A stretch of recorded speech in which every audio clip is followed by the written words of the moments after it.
breast cancer. Ang delikado ug mamatay ni nga sakit nga cancer sa mga babae. Mag Life Extension Vitamin D3 na mo.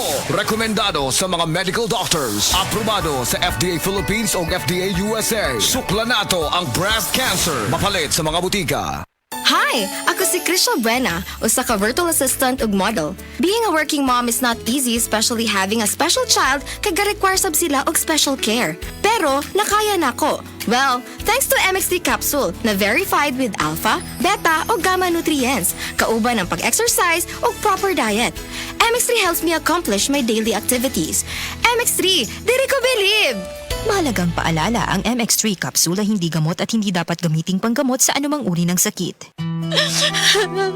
Oh, day, gano ka?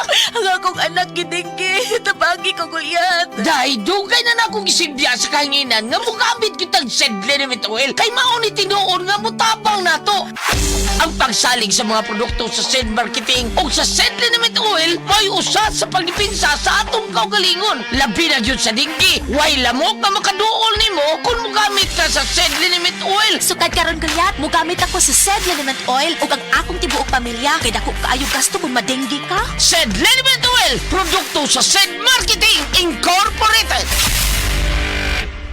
Oras, hatod ka nato sa Camel Soy Sauce. Usa ka senior citizen nga si Nanay Bebe nga taga Carmen Surigao del Sur nga makahatag sa iyang testimonya nga siya naayo sa iyang balatian. Nagtumar ako sa bila-bila, duha man ako kabuyan, naarang-arang na ako kuman, makapanaw na. Tapos ako kamot, naingas-hingas. Na ako kuan, hapyas, bila-bila. Kumanak, makalakaw naman ko. Sa na sikitay nga Na-stroke. stroke ka. Sa Paragis, Bila-Bila, dili na ka. Mag-agwanta pa.